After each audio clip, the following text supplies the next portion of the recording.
BJP के सियासी दांव से पस्त पड़ी कांग्रेस। उम्मीदवारों की लिस्ट सामने आते ही हो गई बड़ी बगावत। पार्टी को कैसे संभालेंगे राहुल गांधी? चुनाव से पहले ही विपक्षी पार्टियों में बगावत से बीजेपी को बम्पर फायदा। मध्य प्रदेश में बदलते सियासी समीकरणों से जुड़ी तमाम बड़ी खबरों के साथ मैं सबा शाहिद शेख एक बार फिर से स्वागत करती हूँ हमारे खास प्रोग्राम एमपी का रन में। खबरों को विस्तार से जानने से पहले एक नजर आज की सुर्खियों पर। एमपी में सियासी दौरे तेज। 19 दिन में पीएम मोदी का दूसरा ग्वालियर दौरा। कांग्रेस में मची खलबली। कांग्रेस ने उम्मीदवारों की लिस्ट जारी करके मारी अपने पैर पर कुल्हाड़ी। धड़ाधड़ गिरे 3 विकेट। क्या 9 नंबर से एमपी में कांग्रेस को मिलेगी सत्ता? किस गणित पर भरोसा कर रही है कांग्रेस? अखिलेश के वार से बढ़ जाएगी इंडिया गठबंधन में तकरार। एमपी में सपा उतारेगी 50 उम्मीदवार।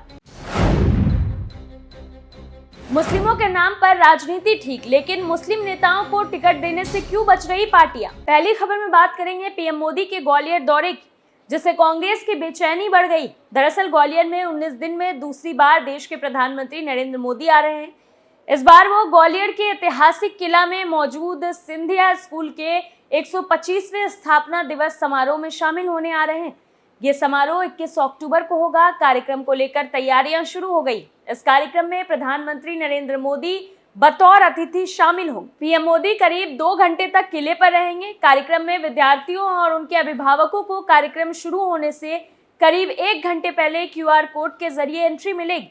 स्कूल प्रबंधन की तरफ से कार्यक्रम में आने वालों की संख्या को सीमित करने और पीएम की सुरक्षा को लेकर यह बदलाव किया गया है।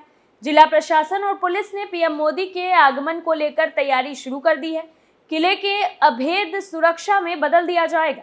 पीएम वहां तक कैसे पहुंचेंगे ये फिलहाल नहीं पता चला है।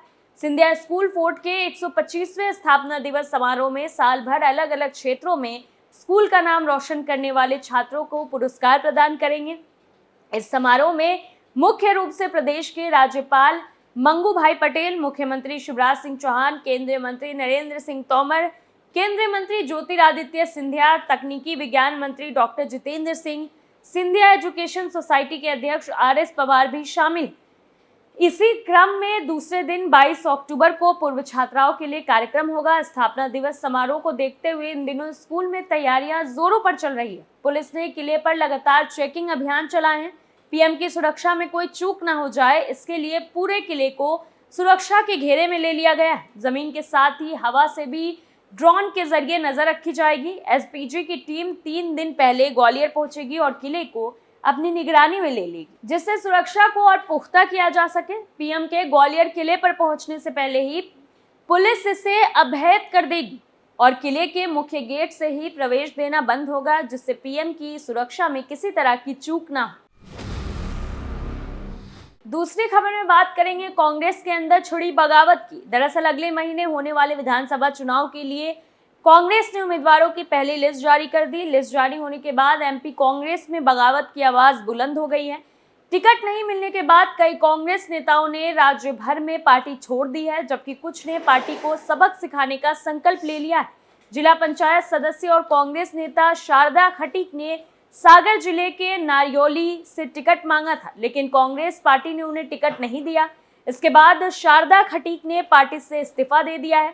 उन्होंने कहा है कि मैंने नारियोली विधानसभा से टिकट मांगा था, मैं एक जिला पंचायत सदस्य हूं। पार्टी ने पहले तय किया था कि जो भी नागरिक निकाय चुनावों में जिले में जीतेगा उसे विधानसभा चुनाव का टिकट मिलेगा, लेकिन पार्टी ने 3 बार हारने वाले उम्मीदवार को टिकट दिया है।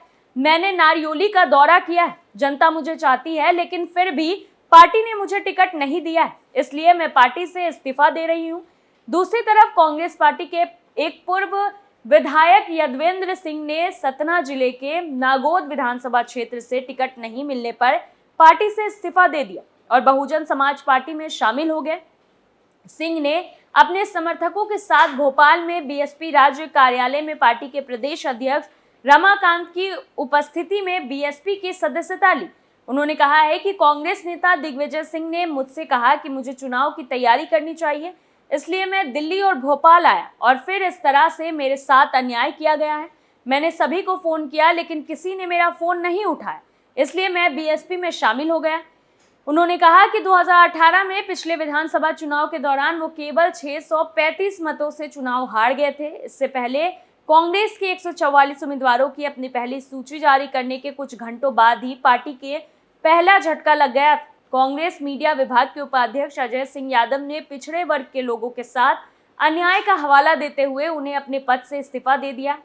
यादव ने प्रदेश कांग्रेस अध्यक्ष कमलनाथ को एक पत्र लिखा, जिसमें लिखा था, मध्य प्रदेश में आपके नेतृत्व में यह हमेशा आश्वस्त किया गया था कि इस बार पिछड़े वर्ग के उम्मीदवारों को चयन के दौरान उनके अधिकार और विशेष अधिकार दिए जाएंगे। टीकमगढ़ जिले में 70% से अधिक मतदाता पिछड़े वर्ग के, लेकिन एक विशेष जाति के लोगों को 3 विधानसभा क्षेत्रों से उम्मीदवार बनाया गया है। तीसरी खबर में बात करेंगे कांग्रेस की 9 नंबर की गणित की, जिस पर कांग्रेस आंख बंद करके भरोसा कर रही है। दरअसल एमपी विधानसभा चुनाव के लिए कांग्रेस ने 144 उम्मीदवारों की सूची जारी कर दी। टिकट वितरण में कांग्रेस ने 9 नंबर का गणित अपनाया है। इसका धार्मिक महत्व है।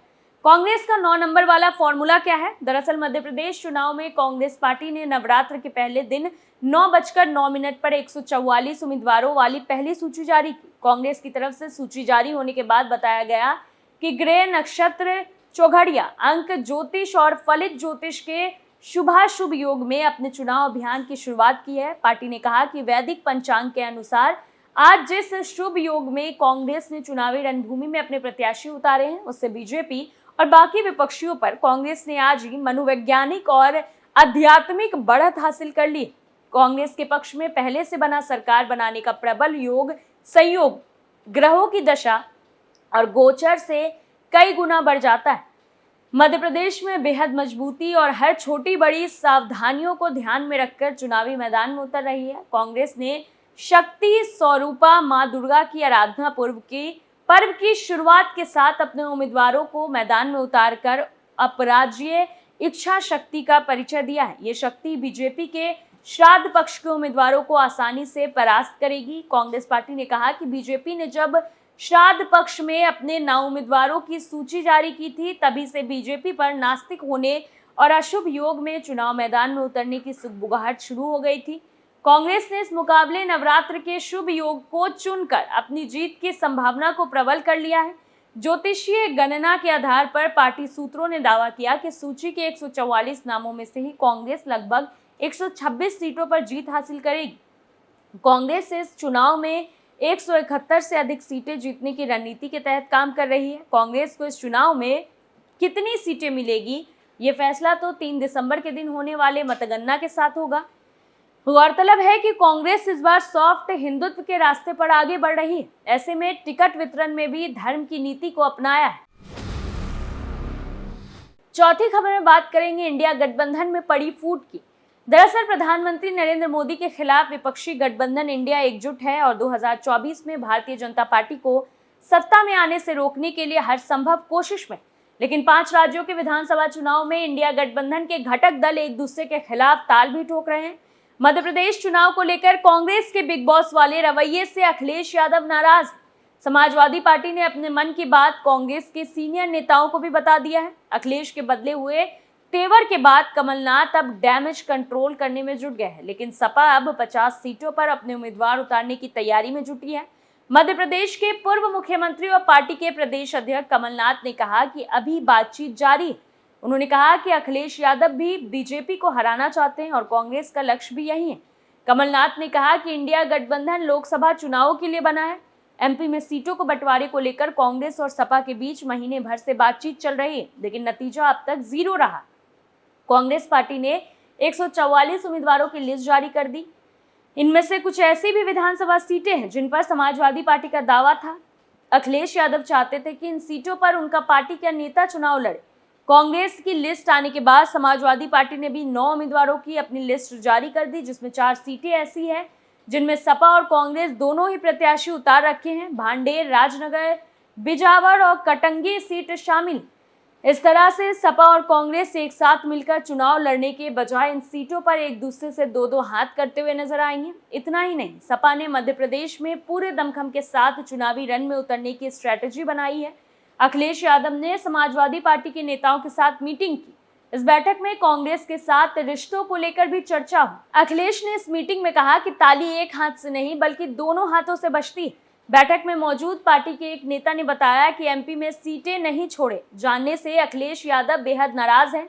अखिलेश यादव ने इस मीटिंग में कहा कि जब 2018 में सरकार बनाने के लिए कांग्रेस के पास विधायकों का बहुमत नहीं था, तब हमने बिना शर्त कमलनाथ को समर्थन दिया था। उस समय समाजवादी पार्टी के पास एक ही विधायक थे जो कुछ समय पहले बीजेपी में शामिल हो गए।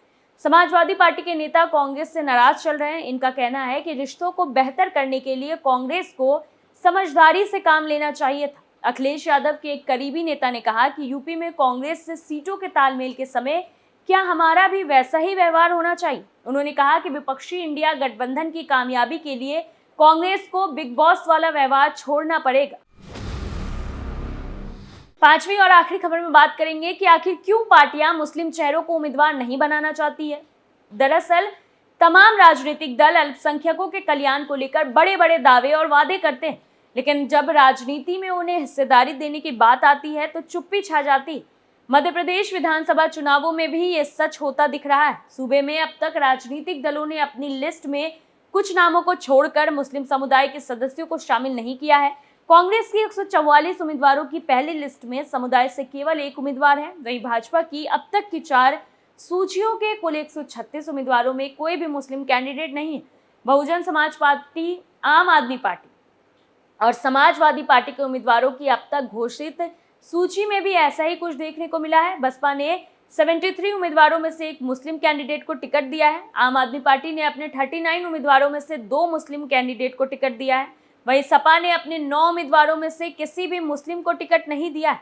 राजनीतिक दलों के पदाधिकारियों के मुताबिक राज्य में मुस्लिम आबादी लगभग 7 से 8% है, यानी सूबे में उनकी आबादी 50 से 60 लाख है। राज्य भर में 2 दर्जन से अधिक सीटों पर उनकी निर्णायक मौजूदगी है। सूबे की जिन विधानसभा सीटों पर मुस्लिम मतदाताओं की ठीक ठाक मौजूदगी है, उनमें भोपाल उत्तर, भोपाल मध्य, नरेला, जबलपुर उत्तर, जबलपुर पूर्व, बुरहानपुर, देवास, शाहजहांपुर, उज्जैन उत्तर, ग्वालियर दक्षिण, इंदौर 1, इंदौर 3, देपालपुर, खंडवा, खरगोन, सागर, रतलाम शहर, सतना शामिल है। जहां तक राज्य विधानसभा में समुदाय के प्रतिनिधित्व का सवाल है, साल 2018 के विधानसभा चुनावों में 2 मुस्लिम उम्मीदवार आरिफ अकील और आरिफ मसूद कांग्रेस के टिकट पर चुनकर आए थे। दोनों भोपाल शहर से हैं। किसी दूसरी पार्टी से कोई मुस्लिम उम्मीदवार नहीं चुना गया था। एक समय मुस्लिमों की राज्य विधानसभा में अच्छी उपस्थिति थी, खासकर कांग्रेस उनको प्रमुखता से जगह देती थी। 1962 में मुस्लिम समुदाय से लगभग 7 विधायक चुने गए थे। इनमें से 6 कांग्रेस के टिकट पर चुने गए थे। साल 1967 में मुस्लिम विधायकों की संख्या घटकर 3 हो गई, लेकिन 1972 में बढ़कर 6 हो गई। अगले 3 चुनावों में मुस्लिम विधायकों की संख्या 3, 6 और 5 थी। हालांकि राम जन्मभूमि आंदोलन के बाद 1990 में ये संख्या घटकर 2 रह गई। 1993 के चुनावों में मुस्लिम समुदाय से कोई भी विधायक निर्वाचित नहीं हुआ। राजनीति से जुड़े लोगों के मुताबिक राम जन्मभूमि आंदोलन के बाद सूबे की विधानसभा में मुसलमानों की मौजूदगी कम होती जा रही है। यहाँ तक कि कांग्रेस भी मुस्लिम समुदाय के नेताओं को उम्मीदवार के रूप में उतारने से बचती नजर आ रही है। हमारे खास प्रोग्राम एमपी का रन में आज के लिए इतना ही। देखते रहिए कैपिटल टीवी। नमस्कार।